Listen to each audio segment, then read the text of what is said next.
Bocah kecil ini baru berusia 8 tahun. Tapi benar-benar gila. Dia terutama suka menonton orang menyembelih ayam.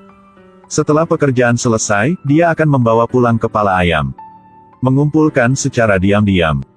Lihat di bawah tempat tidur anak ini.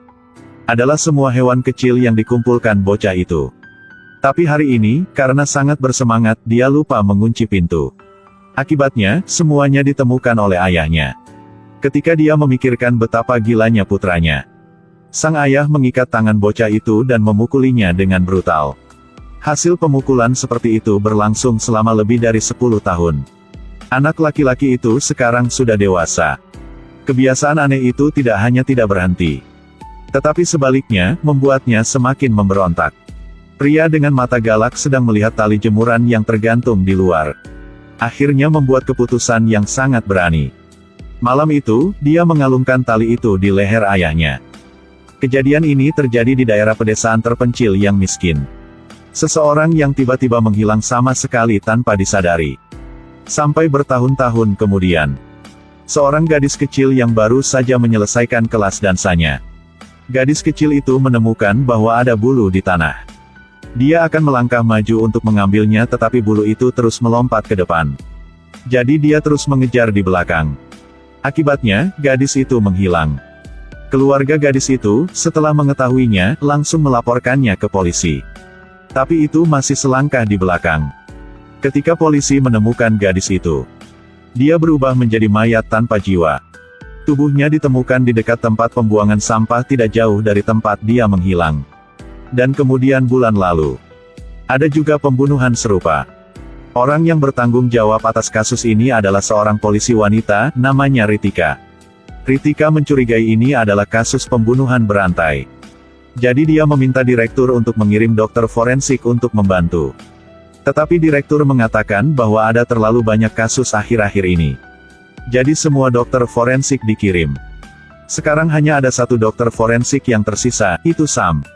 Begitu Ritika mendengar itu, dia merasa sedikit khawatir. Karena Sam adalah adik dari mantan suaminya.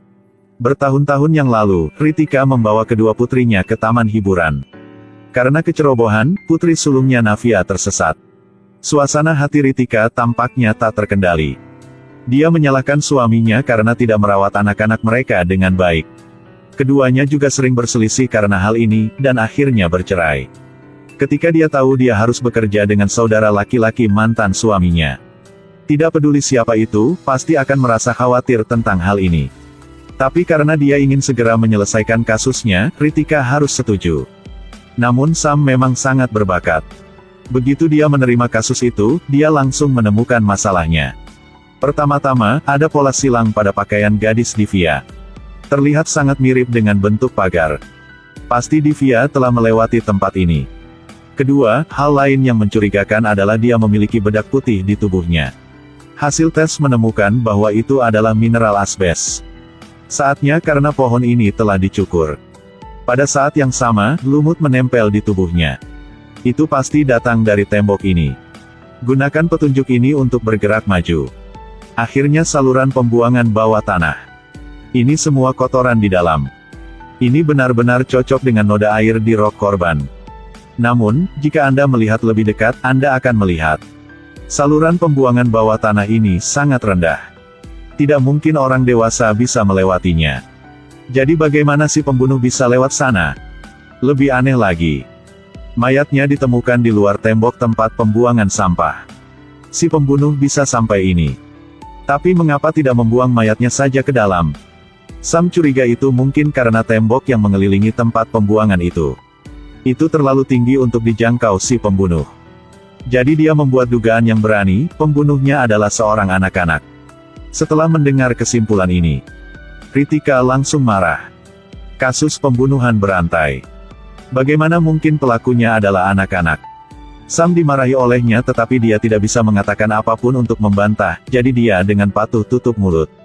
Pada saat semua orang menemui jalan buntu, pensiunan kepala tua memberi mereka petunjuk baru. 10 tahun yang lalu, ada seorang pembunuh berantai di India. Korbannya semua anak-anak berusia 8 hingga 11 tahun. Polisi dengan cepat mengidentifikasi pelakunya. adalah seorang sopir bus sekolah bernama Ubaid. Namun, hanya 2 bulan kemudian, ada kasus pembunuhan lain. Metodenya sangat mirip dengan kasus pembunuhan sebelumnya. Baru sekarang polisi menyadari bahwa pengemudi Ubaid ditangkap secara tidak adil. Meskipun polisi kemudian mengeluarkan permintaan maaf, tapi kehidupan pengemudi Ubaid telah hancur karena ada noda dalam hidup. Jadi setelah dia dibebaskan dia tidak dapat menemukan pekerjaan. Namun, kepala suku tua adalah orang yang baik. Melihatnya menyedihkan. Dia membiarkan Ubaid menjadi sopir pribadinya. Meski kasusnya masih belum terpecahkan. Tetapi polisi masih menyimpan DNA si pembunuh itu. Awalnya mereka mengira akan mendapat kabar baik. Tapi sayangnya, DNA mereka tidak cocok. Kasus ini sekali lagi menemui jalan buntu. Saat itulah, di tempat lain, informasi itu tersebar. Polisi menemukan saksi kasus itu. Pada malam pembunuhan, orang ini baru saja melewati tempat kejadian. Dia melihat pembunuh yang tampak seperti remaja. Melalui ingatan saksi, polisi dengan cepat menggambar potret pelaku. Polisi segera menawarkan hadiah publik kepada siapapun yang menangkap si pembunuh. Tanpa diduga, psikiater Korean menemukan Ritika. Mengatakan bahwa nama anak laki-laki ini adalah Ruben. Adalah pasien dari Dr. Menon, rekannya. Dia memiliki kecenderungan kekerasan yang serius. Kemudian, setelah menjalani pengobatan, secara bertahap ada perubahan yang baik. Hingga suatu hari, Ruben tiba-tiba berubah pikiran. Menyayat pisau ke tangan Dr. Menon dan pergi. Sejak itu, dia menghilang tanpa jejak. Dan sekarang Ruben muncul di rumah sakit. Dia menabrak seorang gadis yang berdiri di koridor rumah sakit. Gadis ini sama sekali tidak menyadari bahaya yang perlahan mendekatinya. Pada saat orang tuanya muncul, gadis itu telah menghilang. Satu-satunya bukti yang tersisa di tempat kejadian. Ini bungkus permen coklat. Namun, untuk forensik profesional, itu sudah lebih dari cukup. Sam segera mulai menguji. Dan hasilnya benar-benar mengejutkan semua orang. Di kertas pembungkus, secara tak terduga, ada DNA 3 orang. Apakah ada orang lain selain si pembunuh? Sam segera mengambil lembar tes DNA yang lama. Yang ditinggalkan direktur tua untuk perbandingan. Tanpa diduga, DNA itu cocok satu sama lain. Sepertinya, pembunuh dari kasus pembunuhan berantai sebelumnya. Dan pelakunya di belakang Ruben adalah orang yang sama. Polisi langsung menggelar metode penyaringan, carpet bombing. Yakni menemukan semua orang yang pernah ke rumah sakit hari itu. Untuk membandingkan DNA setiap orang. Hasil menemukan bahwa tidak ada yang cocok. Jadi apa yang terjadi pada akhirnya? Pada saat semua orang masih ragu, tanpa jawaban. Tiba-tiba melihat laporan berita. Ruben telah ditangkap. Di ruang interogasi. Ritika mengambil foto korban. Dan bertanya mengapa dia membunuh. Tetapi Ruben dengan gila menjawab. Itu bukan salahku, itu semua karena setan yang menyuruhku melakukannya. Wajah Ritika menjadi gelap setelah mendengar itu. Pikiran orang ini pasti masalahnya. Pada saat ini, Sam tiba-tiba berpikir. Selama interogasi, Ruben selalu menggelengkan kepalanya tak terkendali. Terus berpikir bahwa selama ini Ruben selalu memakai alat bantu dengar. Sehingga Sam curiga ada yang mengganggu sinyal. Melalui alat bantu dengar untuk memerintahkan Ruben untuk melaksanakan permintaan setan. Oleh karena itu, dalang dibalik. Pasti pembunuh kasus pembunuhan lama. Ketika mereka memikirkan hal ini, mereka berdua panik dan buru-buru pergi ke penjara. Tetapi sebagai hasilnya, mereka masih selangkah di belakang. Ruben bunuh diri di penjara. Keesokan harinya, Ritika segera mengekstrak rekaman kamera pengintai. Mereka menemukan mobil biru yang sangat mencurigakan. Dia buru-buru mengatakan ini pada Sam. Saat ini Sam sedang berjalan di area dekat rumah. Melihat ke atas. Aduh, bukankah ini mobil biru yang dibicarakan Ritika? Dia dengan hati-hati melangkah maju. Tidak menemukan seorang pun di dalam mobil. Akibatnya, sesosok tiba-tiba muncul di sebelahnya. Sam dipukul di kepala oleh seorang pria begitu keras sehingga dia pingsan. Namun, perhatikan baik-baik pria ini. Bukankah ini mantan sopir Ubaid yang dituding tidak adil sebelumnya? Ketika Sam bangun, menemukan bahwa tangan dan kakinya diikat. Si pengemudi Ubaid juga terus terang mengaku. Ternyata 10 tahun yang lalu, dalam kasus pembunuhan berantai itu, dia memang dianiaya secara tidak adil. Ritika menilai dia sebagai pembunuhnya. Karena itu, hidupnya benar-benar hancur. Saat dia dibebaskan, dia bersumpah untuk membalas dendam. Jadi dia dengan sengaja menculik putri Ritika, Navia. Lalu melatihnya menjadi pembunuh berdarah dingin. Biarkan mereka berdua, setelah bertemu satu sama lain lagi, menjadi musuh satu sama lain. Gunakan ini untuk memuaskan nafsu sesatnya untuk membalas dendam. Mendengar ini, Sam sangat marah. Dia mencondongkan tubuh dan menendang langsung ke tubuh Ubaid. Kemudian ambil kesempatan untuk memotong tali. Selanjutnya, gunakan kedua kaki untuk menjepit kepala Ubaid. Dan melemparkan Ubaid keluar jendela. Tapi sopir Ubaid masih tidak menyerah, mengutuk sepanjang waktu. Akibatnya, di detik berikutnya, suara tembakan terdengar dari belakang. Sopir Ubaid langsung ditembak mati di tempat. Tidak perlu terlalu banyak berpikir. Orang yang melepaskan tembakan ini pasti dalang di baliknya. Jadi Sam segera bangkit dan mengejar. Tapi si pembunuh mengendarai mobil dan pergi. Tidak peduli seberapa keras dia mencoba, dia masih tidak bisa mengejar. Hanya bisa melihat si pembunuh pergi. Tiba-tiba dia melihat mobil turis di dekatnya. Tanpa pikir panjang, dia langsung naik ke mobil untuk mengejar. Namaku Quiris Pangilesha Chi. Asal ku Darian Tabrantamasi di Ra Ashakan. Sam menemukan bahwa ada mobil polisi di sisi jalan raya. Ternyata ada anak yang hilang hari ini. Tapi kali ini ponsel anak itu tidak diambil. Berdasarkan lokasi GPS ponsel, polisi menemukan mobil turis yang dikendarai Sam. Membuka bagasi belakang. Seperti yang diharapkan, gadis itu diikat di dalam mobil. Sam tahu bahwa dia telah dijebak oleh pelaku. Tapi dia sangat mengerti bahwa tidak peduli bagaimana dia menjelaskannya sekarang, itu tidak akan berhasil. Jadi ketika orang tidak memperhatikan, dia langsung mengemudi dan pergi. Sampai hari berikutnya, Sam melewati direktur tua.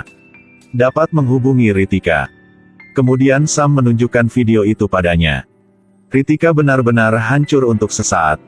Putrinya yang diculik di masa lalu sudah muncul di video ini. Bahkan menjadi seorang pembunuh. Kita semua bisa mengerti suasana hati ibu sekarang.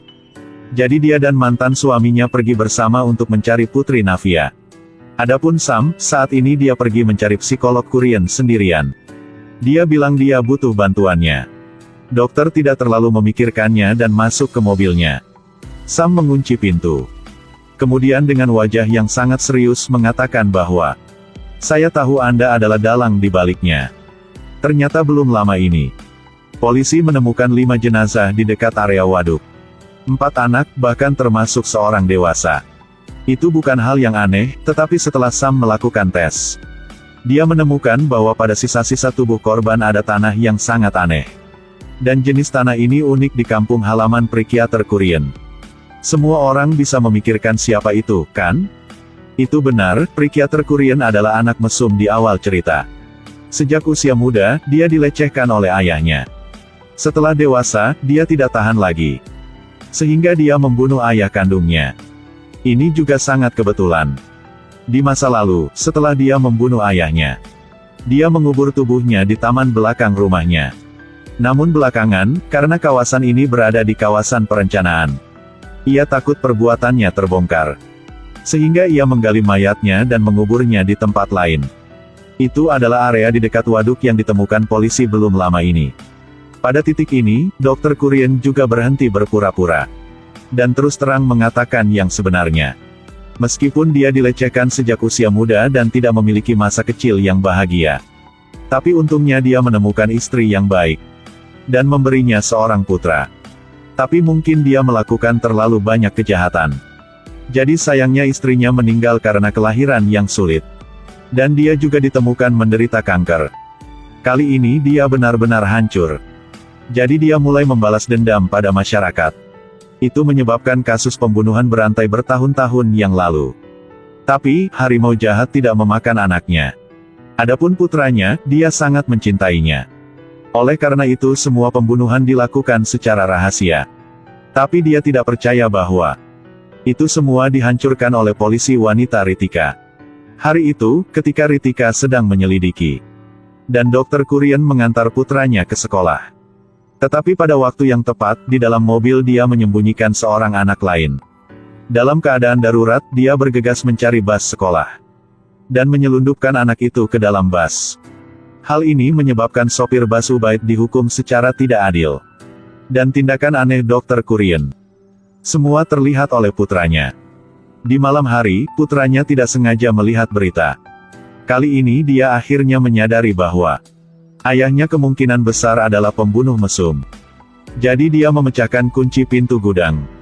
Ingin masuk ke dalam. Untuk mencari tahu mengapa ayahnya tidak pernah mengizinkannya masuk. Akibatnya, apa yang ada di depan matanya membuatnya takut, tampak seperti neraka di bumi. Dia panik dan berlari keluar. Pada saat ini, ayahnya juga datang ke sini untuk menemukannya. Dia tidak bisa membayangkan bahwa pembunuh mesum. Tanpa diduga, itu adalah ayahnya. Ketakutan membuatnya mundur selangkah. Akibatnya, saat ceroboh, dia menginjak botol. Dan jatuh dari atap ke tanah. Kematian tragis putranya menyebabkan Dr. Kurien benar-benar menjadi iblis. Dia menempatkan semua tanggung jawab atas kematian putranya pada polisi wanita Ritika. Dia kemudian menculik putri Ritika, Navia. Kemudian dia melatih Ruben untuk menjadi kaki tangan pembunuhan. Dan meminta sopir bus Ubaid yang sebelumnya dituduh tidak adil untuk bergabung dengannya. Kasus pembunuhan berantai yang lama akhirnya terpecahkan. Tapi jelas Dr. Kurien tidak mau mati. Dia mengeluarkan pisau yang dia sembunyikan di tubuhnya. Langsung menusuk ke arah Sam. Dua orang mulai berkelahi di dalam mobil yang bergerak di jalan raya. Pada akhirnya, terjadi kecelakaan lalu lintas. Dr. Kurien langsung terbang keluar dari mobil dan meninggal di tempat. Semua berakhir di sini. Kemudian polisi menanyai Sam. Jelas Sam tahu pelakunya adalah Dr. Kurien. Tapi kenapa dia tidak segera melaporkannya ke polisi? Sam menjawab bahwa dia hanya tahu yang sebenarnya setelah masuk ke dalam mobil. Tetapi apakah kebenaran itu benar seperti yang dikatakan Sam atau tidak?